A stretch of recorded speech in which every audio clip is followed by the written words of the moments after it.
Ahora, le puedo preguntar algo a Santiago respecto al tema de la oposición. Vos decías, hace falta una oposición enganchada al sistema, una oposición seria, constructiva. Creo que Beto también lo decía y lo comparto absolutamente, firmo al pie lo que decís. Mi pregunta concreta es si creés que la oposición destructiva va a quedar aislada. Hubo votaciones en el Congreso en estos días, concretamente la de Debido, y se vio como ya algunos dirigentes peronistas dijeron, bueno, yo a ciertas personas ya no las conozco.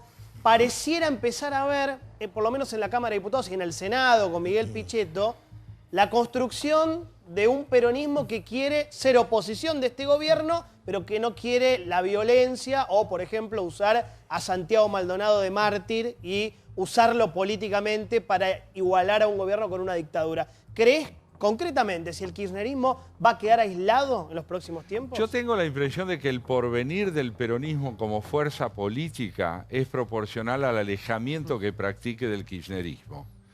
Ahora bien, ¿qué capacidad tendrá de llevar adelante ese alejamiento dentro de un marco republicano democrático donde importe más la constitución de un partido que la de un movimiento? Eso no lo sé. Tendrá que dar pruebas el peronismo de que eso le importa. Pero confiemos en que el oportunismo no sea todo.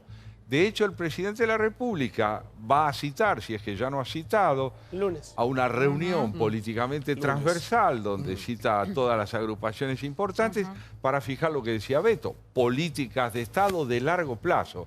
Porque creo que la clave de las respuestas que estamos buscando es que haya continuidad en el tiempo de lo que no puede completar un solo gobierno. Claro, pero ahí nos tenemos que poner de acuerdo. Yo te digo tres cosas, ¿no? Lucha contra el narcotráfico, salud, educación. Digo, ¿cómo nos podemos poner de acuerdo en cuestiones básicas que creo que todos pensamos igual o todos queremos lo mismo? Porque el pensamiento fragmentario dominó la política, el interés sectorial. La concepción feudal del poder, el oportunismo de a mí me toca y a vos no te toca. Ahora, revertir todo eso es volver a ser ciudadanos de un proyecto constitucional. Eso es necesario, debería ser posible, pero a largo plazo. No es posible en la medida en que impere esta idea oportunista de que quien acumula poder no lo comparte. ¿De dónde venimos? Venimos de una concepción de la política donde los tres poderes de la nación se vieron reducidos a uno solo, que ha sido el Ejecutivo, y a su vez a la agrupación política dominante, que es la del kirchnerismo. El país, como preguntaba el amigo, ¿el país necesita salir de eso? Pareciera que la mayoría de los votos indicarían cansancio de lo que hasta ahora se practicó en política. ¿Podrá ese cansancio transformarse en lo que debe para el gobierno? Es decir, una gran exigencia. Porque lo que se ha votado esta vez, Alfonsín se lo vota con una fe profunda en la democracia. A Cambiemos se lo vota con una exigencia muy profunda, que es transformar el valor de la política. Sí, a ver, Ares, por favor. No, lo escucho admirado a Santiago, además lo conozco hace muchos años y lo sigo. Creo que Santiago habla de ciudadanía y habla de tiempo, de dos cosas que a veces en el periodismo, nosotros mismos, en los programas, a personas que hablan así, sí, le exigimos después, sí, pero ¿qué hacemos ahora con esto? Y él nos está hablando todo el tiempo de decir, hay que esperar, hay que seguir, hay que trabajar. Obrar. Habla de esfuerzo, habla de continuidad, habla de equilibrio de poderes, habla de cosas que son las tan necesarias y que a nosotros tanto nos cuesta reconocer y aceptar, ¿no? Porque cuando él habla ahora, digo, yo pienso mientras él habla, ¿cómo se va a regenerar la oposición? ¿Qué tipo de oposición tendremos? Esa oposición comprenderá todos estos cambios, comprenderá qué es el deseo de la gente, porque también coincido con lo que decía Luis, que me parece que la sociedad está por delante de los políticos. La sociedad le está diciendo, es por allá, este es el mensaje, y los políticos van atrás tratando de acomodarse a eso. Y me parece que en algún momento hay que alcanzar. Igual cuando ese empezamos punto. a discutir cosas interesantes viene la otra campaña, porque Claro, ya sí. viene la otra campaña. Sí. Por eso por ahí Santiago viene ahora porque recién votamos, por ahí dentro de, faltando Sí, 15 días no vendría. sí. Por favor, Beto, sí. No, digo, voy a valerme de lo que estuvo diciendo Carlos. Tenemos un hábito negativo de seguir machacando, seguir hablando, seguir regodeándonos de lo que no hicimos, o de lo que hicimos mal, o de lo que nos falta. Venimos de un acto eleccionario que se hizo democráticamente, no hubo problemas, se manifestó la gente, se votó, ahora van a tomar sus cargos los nuevos legisladores. Queda mucho por hacer. ¿Por qué no hablamos un poco de lo que podemos estar mejor en lugar de estar machacando, por ejemplo, que felizmente en este programa hoy no pasó, preguntando si va a ser reelegido Macri o Kohl? Digo, vivimos con una inquietud, porque además el periodismo colabora en eso. Dice, a ver, decime quién gana ahora. Hay que entender que la democracia no es épica, no hace goles todos los días, no hay posibilidad que la democracia llene la primera plana de los diarios todos los días. Tiene que trabajar, tiene que hacer las cosas, Beto, algunas se Beto, hacen, y con respecto, otras tienen que esperar. Pero vivir con un poco de tranquilidad y disfrutar algún momento que nos va bien. Si Pero no, mira, el lunes se va a dar un encuentro que... por ejemplo, un día tenemos que conseguir que un día dejemos de ser el único país del mundo donde la hinchada visitante no puede entrar a la cancha. Una vez, eso sería un avance social importantísimo. ¿Sabés que es el único país del mundo? Sí. Bueno, algo, porque a mí me gustaría volver yo me enojé con el fútbol, pero me gustaría volver a la cancha de River, soy vitalicio y me gustaría volver. Cosas que podemos lograr. Beto, pero lo que decía recién Santiago, la imagen del próximo lunes, ¿no? Gobernadores junto al gobierno, la oposición, todos juntos. Esa foto, bueno, eso es lo que queremos los argentinos. Gestos. Por supuesto. Sí, pero gestos, de eso hubo, el presidente se reunió con los gobernadores como nunca en las últimas 2 o 3 décadas. Digo, me parece que en eso. Y la actitud de la oposición el año pasado también fue muy colaborativa. No renunció a sus principios, pero colaboró para que el país se pudiera poner en posición de crecer. Y efectivamente pareciera ser, por las cifras que leemos, que está mejorando muchas de esas cosas. Bueno, sigamos apoyándolo con un modo de ver las cosas desde la oposición y otra desde el oficialismo. Y dentro del oficialismo también hay gente que tiene sus matices, que encuentran las cosas. Y eso es la democracia. Y bueno, y dentro de un año vamos a hablar de nuevo, a ver si hay alguna otra posibilidad. Pero faltan 2 años para la próxima elección. Macri lo veía como un signo de En la que terminó el domingo empezó un año atrás, un año y medio atrás. Es cierto lo que dice Brandoni de que hubo reuniones con los gobernadores, etcétera. Lo que pasa es que el gobierno, hasta esta elección, tenía temor de que sea leído como un signo de debilidad esta mesa a la que se ha convocado el lunes. De hecho, hay una frase, a mí me parece interesante, y quizás Santiago pueda aportar algo en este sentido, de Durán Barba, que le dijo a Macri cuando ganaron en el 2015, tenemos el gobierno, pero todavía no tenemos el poder. Y que ese empoderamiento es lo que estaban esperando en esta elección de medio término, ¿no? No sé si lo lee del mismo modo. Sí, yo diría que hay 2 maneras de concebir ese pasaje del gobierno al poder. Una es entender el poder como lo que concentra de manera excluyente el que gana las elecciones. Y otra es entender que quien gana las elecciones desde el poder está en condiciones de rehabilitar los hábitos democráticos, es decir, la inclusión del adversario. Si yo tuviera que resumir en una palabra la respuesta que me gustaría darte, es decir, que un hecho políticamente decisivo es pasar de tener enemigos a tener adversarios y a romper con el verticalismo de la obediencia debida a la palabra única del líder. A mí me parece que Macri sabe que no lo es todo en su gobierno, que las figuras que lo acompañan lo constituyen como líder. Es decir, que él no termina de serlo todo, que con las Carrió, con las Vidal, con gente como la que de alguna manera figura en el primer plano de sus ministros, él se constituye en significativo en un sentido amplio, pero que no lo es todo. Por eso creo yo, insiste tanto en la idea del equipo. Sí. ¿Qué líder es capaz de insistir en la idea del equipo y no decir los que están conmigo? No es con él. Cambiemos también para Macri. A ver un minuto, que lo tengo que despedir a Beto, pero antes de esperar una última pregunta. Si cree que Macri va a ser... No, mentira.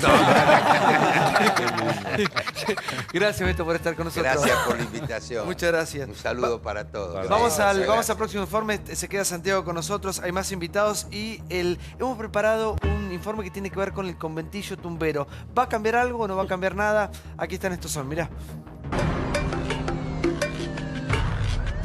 Las cárceles argentinas se dividen en pabellones específicos según cada tipo de preso. Yo pensé que me traían un pabellón de máxima seguridad y me encuentro con un montón de con perfumito. Existen los pabellones para reclusos evangelistas, los psiquiátricos, los de máxima seguridad. Pero en estos últimos 2 años han sido tantos los detenidos por casos de corrupción que el servicio penitenciario ha tenido que conformar un nuevo espacio. El Pabellón K. Tumberos. Yo estoy cómodo. La detención de último momento de Julio De Vido alborotó al pabellón.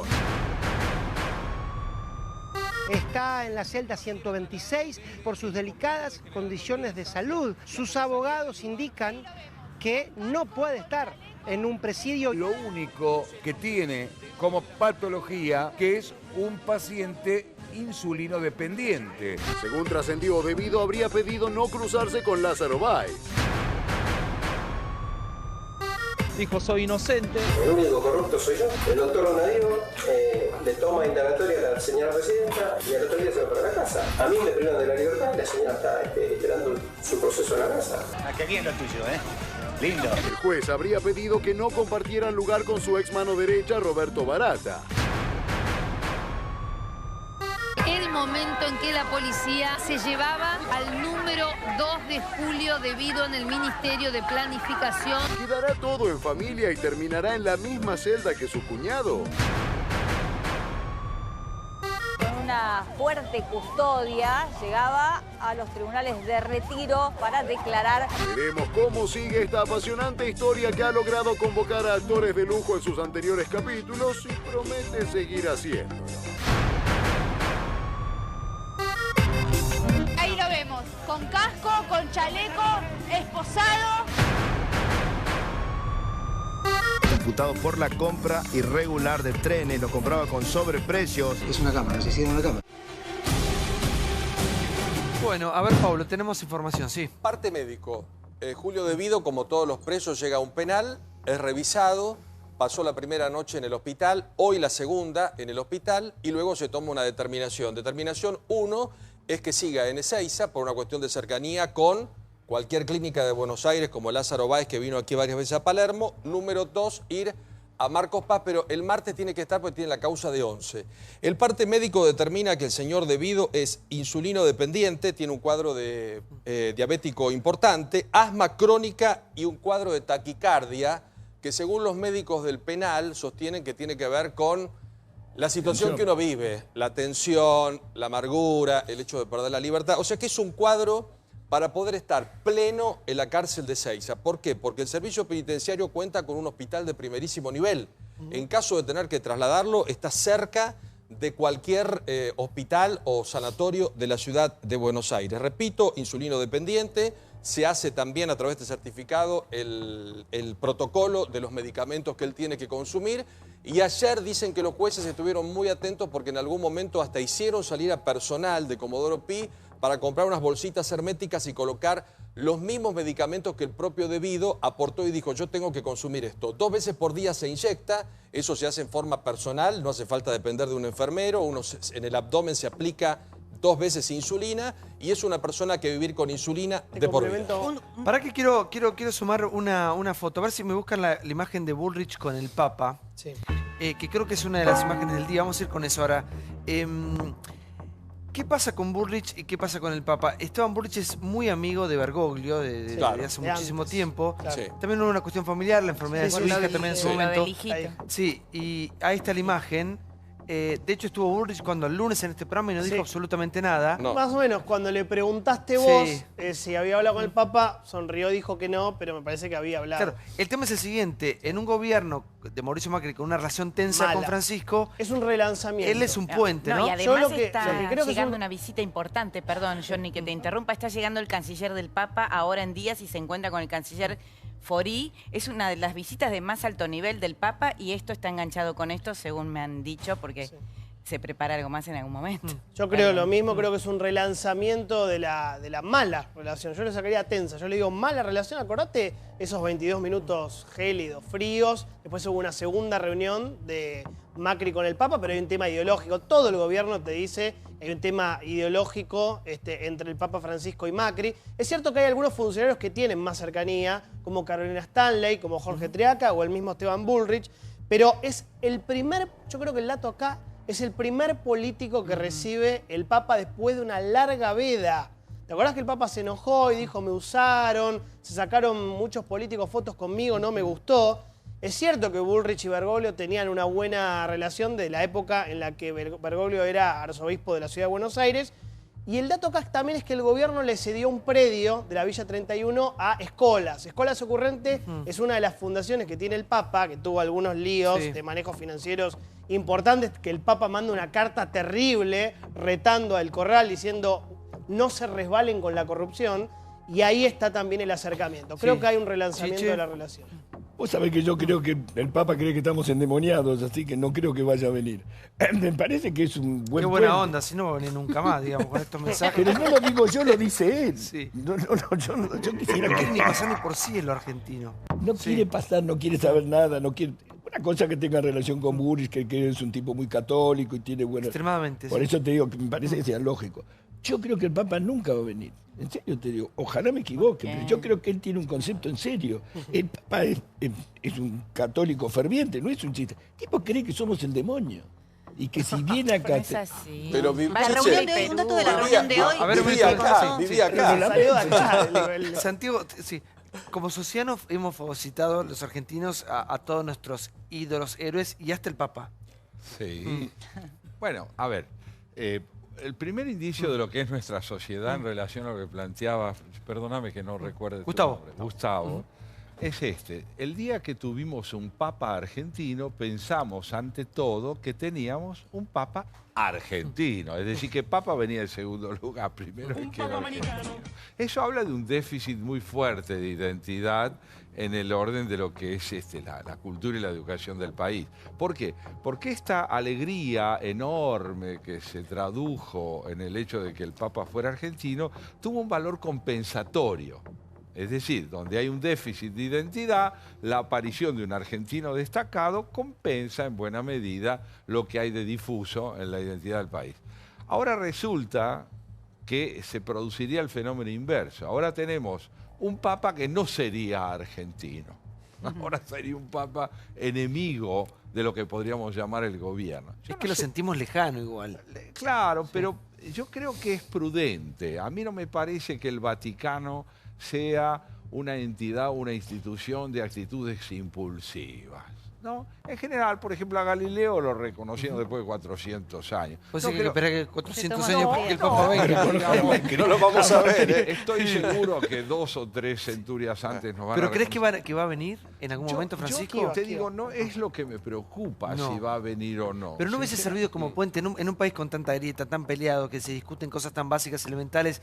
En su momento, pienso, el Papa no es una figura que puede unir. Su función no es la de unir a los argentinos, sino, creo yo, la de ver qué hace la política para evidenciar que somos capaces de unirnos, y entonces se va a pronunciar él sobre lo que el país hace sobre sí mismo. Pero su función no es redencional. Él no viene a redimir. Pero Santiago, ¿por qué crees que no se evita? Porque mira, estuvo 3 veces en Evita al gobierno. Pero mira, estuvo 3 veces en Latinoamérica. Estuvo en Brasil en 2013. Estuvo en Ecuador, Bolivia y Paraguay en 2015. Estuvo en Colombia ahora en septiembre. Ahora viene a Chile y a Perú. Ya hizo todo Sudamérica, estuvo en México y no viene a la Argentina. Y no ¿Por qué crees que no? ¿Cuál es el tema? ¿Es el gobierno? Digo, es difícil tener una respuesta contundente para eso, pero a mí me parece que en un país fragmentado todavía de la manera en la que está, él razona como un inversionista, que me perdone Francisco. ¿Cómo razonan los inversionistas? Dice, bueno, mire, creen ustedes condiciones jurídicas propicias para la inversión y vamos. Claro. Creo que el Papa... Cuídenme, dice. Claro, el Papa está diciendo, bueno, ustedes quieren que yo vaya porque mi investidura significa algo fundamental. creen las condiciones, entre todos, propicias para que mi visita sea no el inicio. Para que se rompe. Con Venezuela también fue. Hablaste del. Fue Dios. Esto fue. Con las cosas que dijo. Mirá para atrás, mirá la imagen. Con las cosas que dijo Chichi empiezan a saltar los micrófonos. Por desconocer al demonio. Hagamos algo. Para que nos quiero ir del Papa, que se nos termine el programa, al peronismo. Te quiero preguntar por esta refundación del peronismo. ¿Qué pasa con el peronismo hacia el futuro, ¿no? Un futuro cercano. ¿Podemos vivir sin peronismo los argentinos o es prácticamente parte ya de nuestro ADN? Mirá. En busca del liderazgo perdido. Después de la contundente derrota en las últimas elecciones, el peronismo intenta empezar a reconstruirse, pero da la sensación de que va a llevar tiempo y mucho consenso. Duhalde, ¿tiene la receta para revivir al movimiento?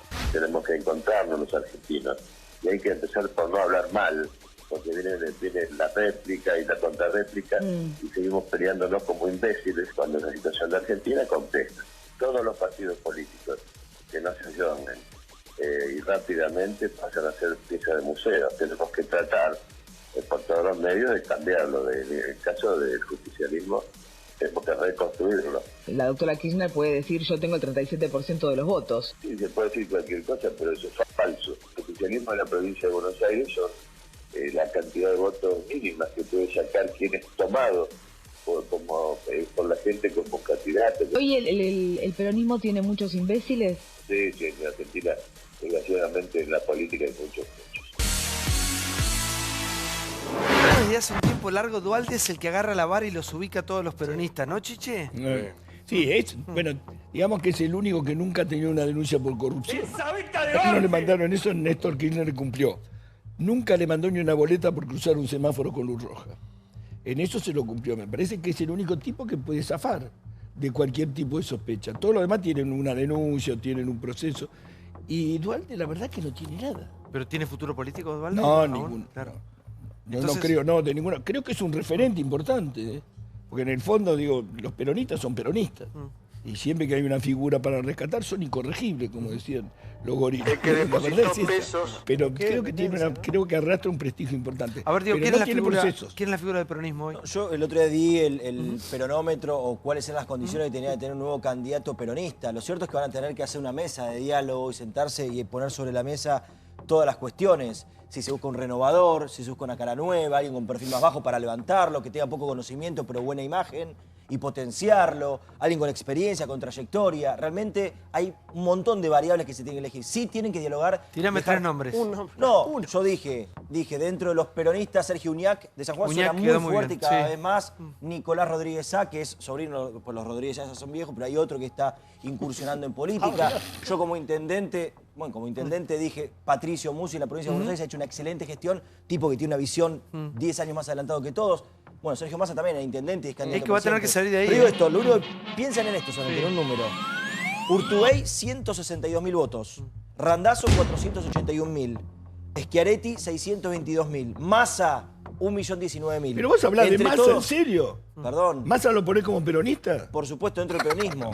Y entre todos suman 2.285.000 votos. Cristina sumó más de 3 millones. Solo Cristina sumó todo el peronismo junto. Algo van a tener que dialogar. Luis, a ver. Sí, yo creo que el peronismo tiene que inevitablemente pasar por un proceso de renovación. Ahora la gran disyuntiva es si acepta Cristina que conduzca estos 2 próximos años y a partir de allí venga ese proceso de renovación, o si lo adelante ese proceso de renovación, la margina Cristina Fernández de Kirchner con vocación frentista por fuera de Unidad Ciudadana, con el peronismo, con figuras nuevas, inicia un camino republicano de diálogo con el gobierno que le permita llegar al 2019 con una alternativa distinta a la de Cristina Fernández de Kirchner. A ver, ¿es posible, Santiago? Es necesario, lo que plantea él es perfectamente necesario. En cuanto a lo posible, digamos, uno siempre, si razona políticamente, tiene que, a mi modo de ver, que partir de la siguiente premisa, es decir, de una especie de axioma. ¿Qué necesita el país para ser una nación y dejar de ser un conglomerado? Es decir, un repertorio de fragmentos enfrentados, es decir, necesita que se privilegie una idea, la idea de la República.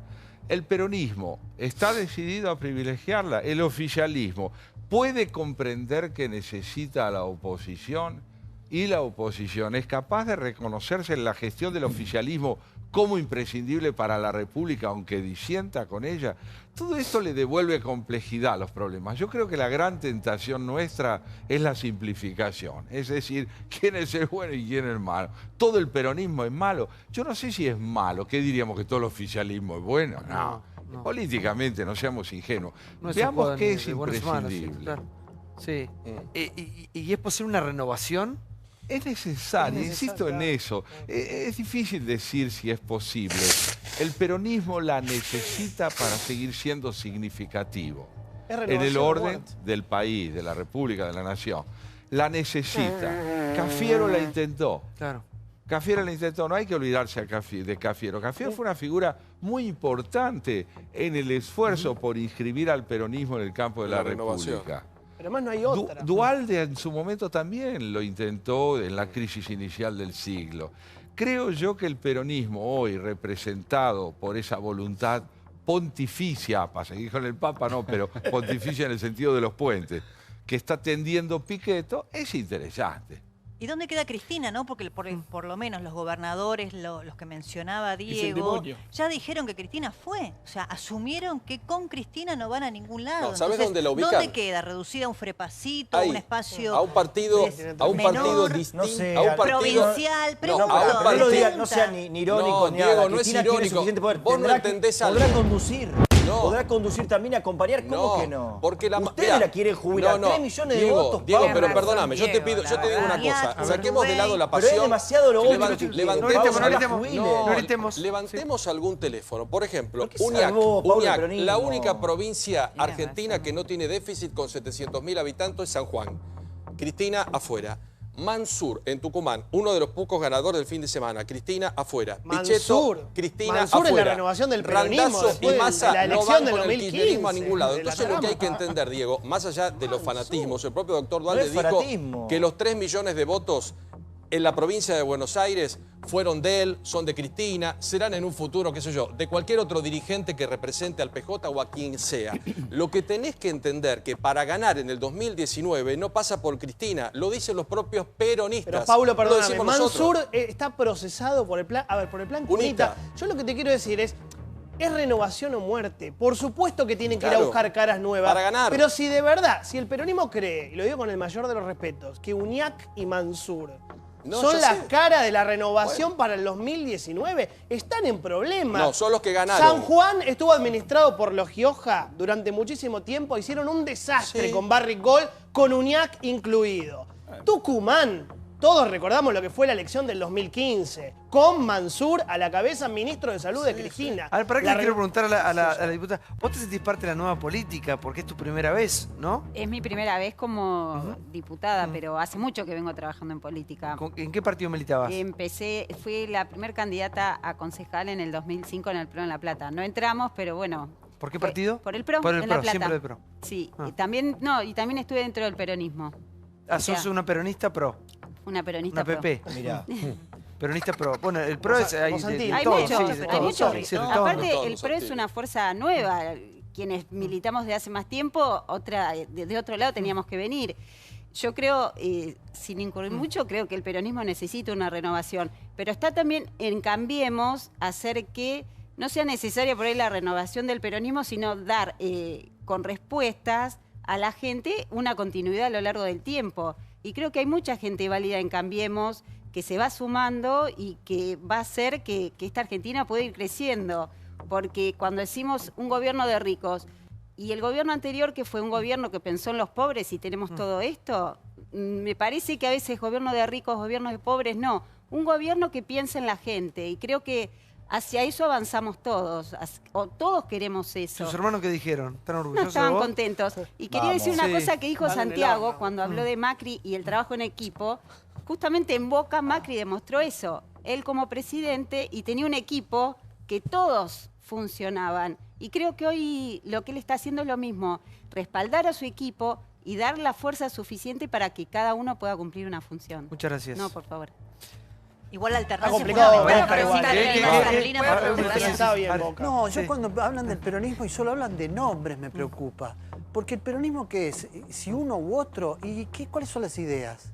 Me parece que el peronismo tendría que hacer una revisión crítica, pero de todo, de todas las ideas, porque si las ideas las representa Duhalde, Duhalde representa y las ideas del peronismo, ¿de qué peronismo? Las del anterior, Los la del partidos kirchnerismo. dicen lo mismo. No, bueno. Pero, Carlos, todos son iguales, no pero, hay más. pero diferencia. tienen tiempo por un ahora, me parece a mí que segundo estos sí líderes o que sí. nombraban, estos líderes emergentes, Puede tienen, haber otros también. Son No, así a está bien, pero radios. Si tienen el peronismo tiempo se une y se pone de acuerdo, se termina Macri. está bien, pero si Se tienen... termina Macri cuando se ponga de acuerdo el Está peronismo. cada vez más ¿Qué? peronizado, más. ¿De qué peronismo hablan? Primero que presenten ideas, que hagan un proyecto. Me parece que después surgen los candidatos en función de un proyecto.